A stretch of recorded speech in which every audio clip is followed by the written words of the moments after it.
After Jesus' life, death, resurrection, and ascension, one of the things that we know that his followers were doing is they were looking at their scriptures, what we often call the Old Testament or the Hebrew Bible. They were re-looking at their scriptures and seeing them in a new light, in a new way, because of Jesus and who he was and all that he did and accomplished. And so there were many passages that then when they read in Isaiah and the Psalms and Jeremiah, for example, that they saw, oh, look at that. That's Jesus. And one of those passages is in Jeremiah chapter 33, verses 14 through 16. In this brief little verse, the prophet talks about how God is going to raise up a righteous branch for David and the line of David, and it talks about what that righteous branch will do.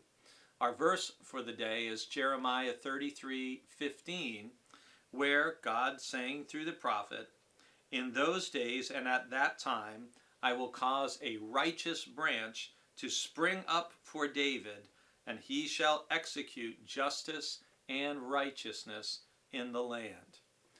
Have you ever seen a tree or had a tree on your property that you constantly trim back or cut down and it just kept sending up new shoots?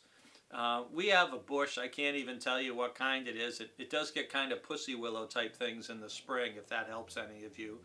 But, I mean, we've cut that thing back so many times. If you look on the ground, like the old overall trunk is so much thicker, but all these new branches just keep coming up. And that's what God is saying, is that God's going to send this righteous branch to spring up, and the purpose of that branch will be to execute justice and righteousness. And these are two of the things that Jesus' first disciples and the church ever since have associated with Jesus. It's why this and many passages like it are often read in churches during the Advent season, because it's a reminder of the qualities of the baby for whom we are waiting, whose birth we're going to celebrate, who's going to become the Messiah, the Christ, and what he will do.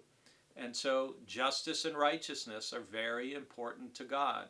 We read elsewhere how justice is part of what's before God's throne. So as an individual and as a Christian church, we want to be people and a community for whom justice and righteousness are important. We want to live the kind of life and support the kind of practices that are just and lead to peace and to wholeness and to holiness. So the next time you're walking around your yard or going for a walk and you see something that's been cut down and there's something new coming up, I pray it will remind you of Jesus, the righteous branch that God sent for you and for me.